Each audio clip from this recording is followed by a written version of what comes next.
another military coup in Africa. This time in Gabon. It was already the 8th one since 2020, so how the hell did we get here and who's behind those coups? Let's start with the first one. 3 years ago in Mali.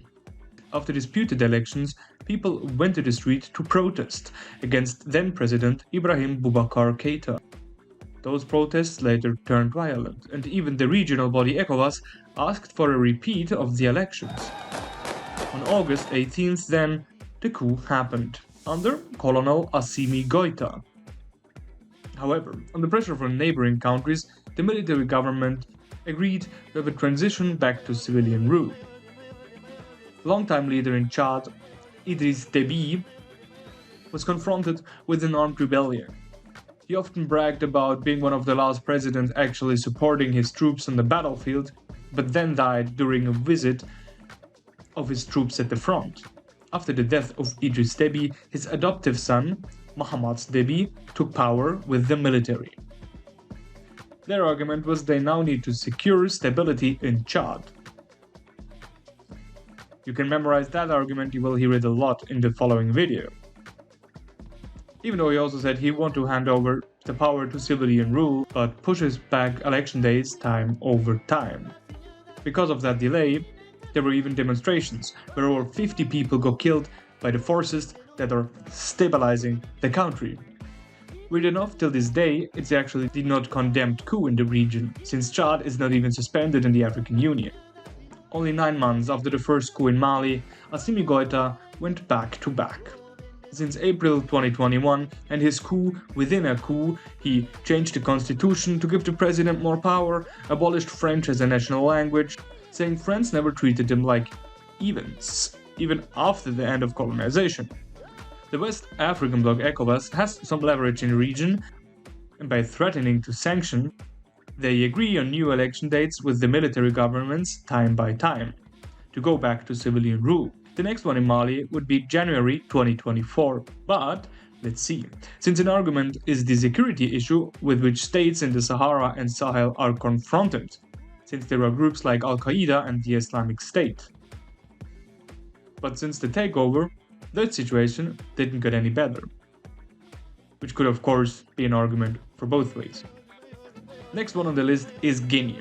The Guinean president Alpha Condé tried to go for a third term despite having no constitutional right to do so, at least before he changed the constitution.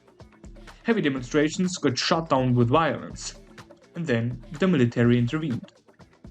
The new president became Mamadi Doumbouya, for sure the most stylish one so far. The transition goes until January 2025, but there's not really a roadmap back to civilian government. Burkina Faso followed after, again, with a back-to-back. First, Damiba took power in a coup in January 2022, thinking there's a need for security, which worsened. Then Captain Ibrahim Traoré followed with another coup on the 30th of September.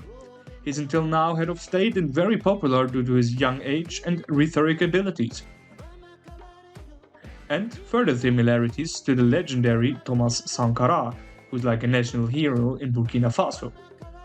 And that's also an important point to mention here. While the media is restricted and opposing voices are for sure not heard that well, the military rulers often have a lot of support in the population. And after the coups, the streets are filled with cheering people, full of hope for a change. The next domino was Niger. Until the 26th July of 2023, it was a stronghold of democracy in the Sahara. That changed though after President Mohamed Bazoum had a fallout with his presidential guard, and that led to a coup. Just at the beginning of the month, the president of the regional bloc said he doesn't want coup after coup, and that's probably one of the reasons the sanctions were harsher now than before, and even an invasion is up to debate until today. Even though that threat, on the other side, led to a military alliance under the Sahel coup leaders, except Chad. Niger now dominated the news for a while, giving more and more attention also to the relation of France to its former colonies, and always with the argument of the insurgency by Islamic extremists. But that one doesn't count for the last one so far, which could be a game changer. After a contested result, the military overthrew President Ali Bongo in Gabon. His father and himself ruled Gabon since 1967. Gabon really stick out though, since, like I said, there's no Islamic threat, it's even one of the wealthiest countries in Africa, and instead of desert, it is one of the biggest forests in comparison to its territory. But for instance, some military members of Ali Bongo got convinced for corruption. And not to forget, the election was disputed. Even though the now transition leader of Gabon, Ali Bongo's cousin, like other family members, have allegations of corruption. So Gabon shows it's not just a thing in the Sahel. Those coups could be a game changer. So what's next?